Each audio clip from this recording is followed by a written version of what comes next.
Hi friends, welcome to Shami's kitchen. എല്ലാവർക്കും സുഖമാണല്ലോ. ഇന്നത്തെ നമ്മുടെ സ്പെഷ്യൽ എന്ന് പറയുന്നത് വളരെ ടേസ്റ്റി ആയിട്ടുള്ള, നമുക്ക് ഏത് സമയത്തും എങ്ങനെയും കഴിക്കാൻ പറ്റുന്ന നല്ലൊരു ചിക്കൻ ക്രീപ്സ് ആണ്. അപ്പോൾ ഇതിൻ്റെ ഡീറ്റെയിൽസ് ഒന്നും മിസ്സാകാതിരിക്കാൻ വേണ്ടിയിട്ട് എല്ലാവരും ഒന്ന് സ്കിപ്പ് ചെയ്യാതെ കണ്ടേക്കണം.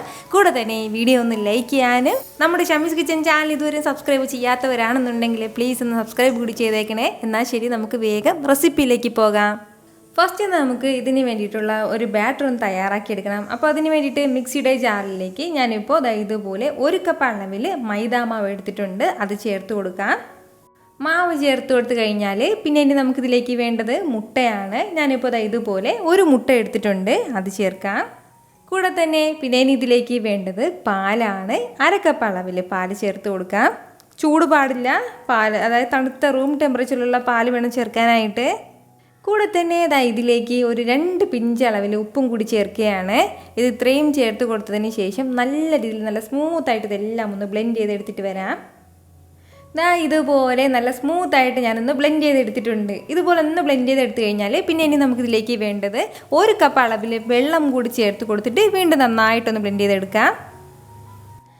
ഇതുപോലെ നന്നായിട്ട് അരച്ചെടുത്ത് നമ്മുടെ ഈ ബാറ്റർ വന്നിട്ട് ഒരു ബൗളിലേക്ക് ഒന്ന് ഒഴിച്ചു കൊടുക്കാം. ഇത്രയും കട്ടി മാത്രമേ പാടുള്ളൂ, ഒരുപാട് കട്ടിയായിട്ട് പാടില്ല, അതായത് ഒരുപാട് ലൂസായിട്ടും പാടില്ല. ഈ ഒരു അളവിൽ മാത്രമാണ് നമ്മുടെ ഈ ബാറ്റർ ഇരിക്കേണ്ടത്. ഇതുപോലെ ഇത്രയും ആയിക്കഴിഞ്ഞാൽ ഇനി നമുക്കിതിന് വേണ്ടിയിട്ടുള്ള മസാല കൂട്ടൊന്ന് തയ്യാറാക്കിയെടുക്കാം. അപ്പോൾ ഇതൊന്നൊരു സൈഡിലേക്ക് മാറ്റി വയ്ക്കുകയാണ്. നമ്മുടെ ഈ മസാലക്കൂട്ട് തയ്യാറാക്കിയെടുക്കാനായിട്ട് വളരെ സിമ്പിളാണ്. കുക്കറിലാണ് നമ്മൾ തയ്യാറാക്കിയെടുക്കുന്നത്. അപ്പോൾ കുക്കറൊന്ന് അടുപ്പത്തേക്ക് വെച്ച് അത് നല്ലതുപോലെ ചൂടായി വരുമ്പോഴത്തേക്കും അതിലേക്ക് നമുക്ക് ഒരല്പം എണ്ണ ചേർത്ത് കൊടുക്കാം. ഒരു 1.5 ടേബിൾ സ്പൂൺ അളവിൽ വെളിച്ചെണ്ണ ചേർക്കുകയാണ്. എണ്ണ ഒന്ന് ചൂടായി വരുമ്പോഴത്തേക്കും പിന്നെ ഇനി നമുക്കിതിലേക്ക് വേണ്ടത് ചെറുതായിട്ട് അരിഞ്ഞെടുത്ത സവാളയാണ്. അതായത് തീരെ ചെറിയ സവാളയിൽ 2 സവാള എടുത്തിട്ടുണ്ട്. വലിയ സവാളയാണെന്നുണ്ടെങ്കിൽ 1.5 മതിയാവും. അതുകൂടി ചേർക്കാം. സവാള ചേർത്ത് കൊടുത്തതിന് ശേഷം ഫ്ലെയിം ഒന്ന് ഹൈയിലേക്ക് വെച്ചിട്ട് തന്നെ നല്ല രീതിയിലൊന്ന് വഴറ്റിയെടുക്കാം. ഒരുപാട് സമയത്ത് വഴറ്റണം എന്നുള്ള ആവശ്യമില്ല, ഒരു 30 സെക്കൻഡ് മാത്രം ഒന്ന് വഴറ്റിയെടുത്താൽ മതിയാവും. ഇതുപോലെ ഒരു 30 സെക്കൻഡ് മാത്രം ഞാനൊന്ന് വഴറ്റി കൊടുത്തിട്ടുണ്ട്. ഇത്രയും ആയിക്കഴിഞ്ഞാൽ ഇനി നമുക്കിതിലേക്ക് മസാലകളൊക്കെ ഒന്ന് ചേർത്ത് കൊടുക്കാം. 1 ടീസ്പൂൺ അളവിൽ മുളക് പൊടി ചേർക്കുകയാണ്. അതുപോലെ തന്നെ ഒരു 1/2 ടീസ്പൂൺ മല്ലിപ്പൊടി, 1/2 ടീസ്പൂൺ അളവിൽ പെരിഞ്ജീരകം പൊടിച്ചതും കൂടി, കൂടെ തന്നെ ഒരു 1/4 ടീസ്പൂൺ അളവിൽ മഞ്ഞൾപ്പൊടി ആവശ്യമായിട്ടുണ്ട്. ഒരു 1/2 ടീസ്പൂൺ അളവിൽ ഗരം മസാല പൊടിയും കൂടി, പിന്നെ വേണ്ടത് ഒരു 1/4 ടീസ്പൂൺ അളവിൽ കുരുമുളക് പൊടിച്ചതും കൂടിയാണ്. ഇത് ഇത്രയും ചേർത്ത് കൊടുത്തതിന് ശേഷം വീണ്ടും നല്ല രീതിയിൽ എല്ലാം ഒന്ന് വഴറ്റി കൊടുക്കാം. ഒരുപാട് സമയത്ത് വഴറ്റേണ്ട ആവശ്യമില്ല. മസാലയൊക്കെ ഒന്ന് ചൂടായി കിട്ടിയാൽ മാത്രം മതിയാവും.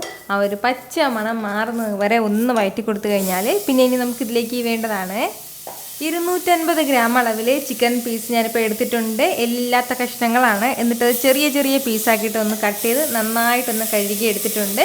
അപ്പോൾ അതും കൂടി ചേർത്തിട്ട് നല്ല രീതിയിൽ നമുക്ക് എല്ലാം ഒന്ന് വഴറ്റിയെടുക്കണം. ഹൈ ഫ്ലെയിമിൽ വെച്ചിട്ട് തന്നെ ഇതെല്ലാം കൂടി നല്ല രീതിയിൽ നമുക്കൊന്ന് വഴറ്റിയെടുക്കാം.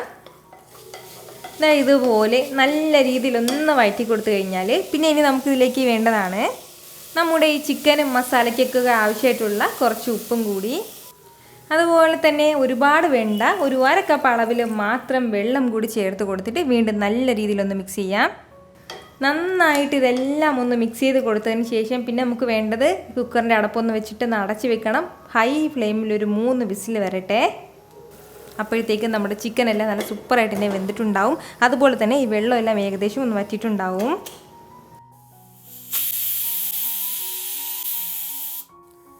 ഇതിപ്പോൾ ഒരു 3 വിസിൽ വന്നിട്ടുണ്ട്. ഇനി നമുക്ക് ഫ്ലെയിം ഒന്ന് ഓഫ് ചെയ്ത് കൊടുക്കാം. ഈ ഒരു സമയം തന്നെ പെട്ടെന്ന് തുറന്ന് നോക്കേണ്ട ആവശ്യമില്ല. അതിൽ കംപ്ലീറ്റ് പ്രഷറും പോയതിന് ശേഷം നമുക്കൊന്ന് തുറന്ന് നോക്കാം. ഇപ്പോൾ ഇതിലെ കംപ്ലീറ്റ് പ്രഷറും പോയിട്ടുണ്ട്. ഇനി നമുക്കൊന്ന് തുറന്ന് നോക്കാം. നമ്മുടെ ചിക്കൻ എല്ലാം നല്ല രീതിയിൽ തന്നെ വെന്തിട്ടുണ്ട്. നല്ലതുപോലെ ഒന്ന് വെന്തും കിട്ടും. കൂടെ തന്നെ കുറച്ച് ഇതുപോലെ ഗ്രേവി ഉണ്ടാവും. ഈ ഒരു സമയം നമ്മൾ വീണ്ടും ഫ്ലെയിം ഒന്ന് ഓണാക്കണം. അതിനുശേഷം പിന്നെ ഇനി നമുക്കിതിലേക്ക് വേണ്ടതാണ് കുറച്ച് ക്യാപ്സിക്കം കൂടി. ഒരു ക്യാപ്സിക്കം എടുത്തിട്ട് അതിൻ്റെ പകുതി മതിയാവും, അതിൻ്റെ കംപ്ലീറ്റ് വേണമെന്നില്ല. ചെറിയ രീതിയിലൊന്ന് അരിഞ്ഞെടുത്തിട്ട് അതുകൂടി ചേർക്കാം. കൂടെ തന്നെ കുറച്ച് മല്ലിയിലയും കൂടി നമുക്ക് ആവശ്യമായിട്ടുണ്ട്.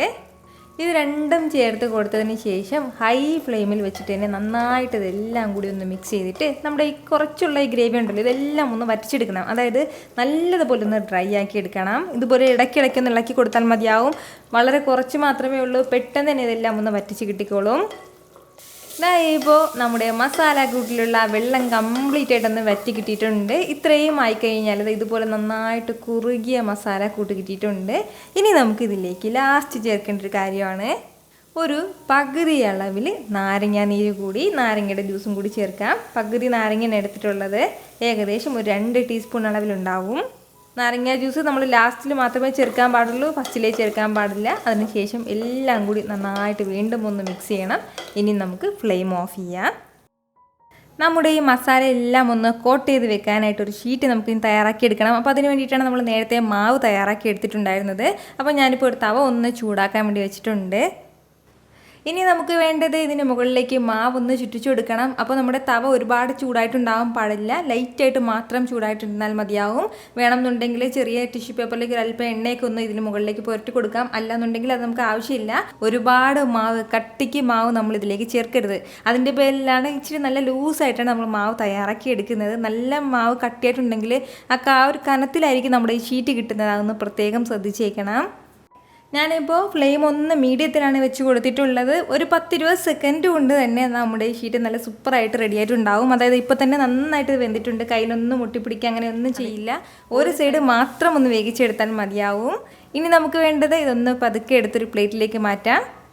നമുക്ക് എത്രത്തോളം ഷീറ്റ് വേണമോ അതിനനുസരിച്ചിട്ട് ഇതുപോലെ തന്നെ നമുക്ക് തയ്യാറാക്കി എടുക്കാവുന്നതാണ്. ഇതുപോലെ നമ്മുടെ ഈ ഷീറ്റ് എല്ലാം ഒന്ന് തയ്യാറാക്കി എടുത്തു കഴിഞ്ഞാൽ പിന്നെ ഇനി നമുക്ക് ഇതൊന്ന് നന്നായിട്ടൊന്ന് സെറ്റ് ചെയ്തെടുക്കണം. ഒരു പ്ലേറ്റിലേക്ക് നമ്മൾ തയ്യാറാക്കിയ ഷീറ്റ് ഒന്ന് എടുത്ത് വെക്കാം. അതിലേക്ക് നമുക്ക് ആവശ്യമായിട്ടുള്ള നമ്മൾ തയ്യാറാക്കി എടുത്തിട്ടുള്ള മസാല കൂട്ട് വെക്കുകയാണ്. അതായത് ചെറിയ ബോക്സ് വേണമെന്നുണ്ടെങ്കിൽ അതിനനുസരിച്ചിട്ട് ചെറിയതായിട്ട് ഒരു അല്പം മാത്രം മസാല വെക്കാം. അല്ലാന്നുണ്ടെങ്കിൽ കുറച്ചും കൂടി വലിയ ഇതിൽ വേണമെന്നുണ്ടെങ്കിൽ അതിനനുസരിച്ചിട്ട് മസാല വെക്കാവുന്നതാണ്. മസാല എല്ലാം വെച്ച് കൊടുത്തു കഴിഞ്ഞാൽ ഒരു സൈഡിൽ നിന്ന് പതുക്കെ ഒന്ന് മടക്കി കൊടുക്കാം. അതിനുശേഷം നമ്മൾ ഇതൊന്ന് ചെറുതായിട്ട് ഇങ്ങനെ ഒട്ടിച്ച് വെക്കാൻ വേണ്ടിയിട്ട് നമ്മളിതിങ്ങനെ ഷീറ്റ് തയ്യാറാക്കിയെടുത്ത് അതേ മാവ് തന്നെ ചെറുതായിട്ടൊന്ന് ബ്രഷ് ചെയ്ത് കൊടുക്കുകയാണ്. അതിനുശേഷം വീണ്ടും മറിച്ചിടയ്ക്ക് വെച്ചിട്ട് വീണ്ടും എല്ലാ സ്ഥലത്തേക്കും ഇതുപോലെ പതുക്കെ ഒന്ന് മാവൊക്കെ ഒന്ന് ബ്രഷ് ചെയ്ത് കൊടുത്തതിന് ശേഷം ഒരു ബോക്സിൻ്റെ ഷേപ്പിൽ നമ്മൾ ഇതുപോലെ ഒന്ന് തയ്യാറാക്കി എടുക്കണം. അപ്പോൾ ഇങ്ങനെ തന്നെ ചെയ്തെടുക്കണം നിർബന്ധമൊന്നുമില്ല. നമ്മുടെ ആ ഒരു ഐഡിയയ്ക്ക് അനുസരിച്ചിട്ട് എങ്ങനെ വേണമെങ്കിലും ഇത് തയ്യാറാക്കാവുന്നതാണ് കേട്ടോ. അപ്പോൾ ഇതുപോലെ എല്ലാം ഒന്ന് സെറ്റ് ചെയ്തെടുത്തു കഴിഞ്ഞാൽ പിന്നെ നമുക്ക് വേണ്ടത് ഇതൊന്ന് ചെറുതായിട്ടൊന്ന് ഫ്രൈ ടോസ്റ്റ് ചെയ്തെടുക്കാം.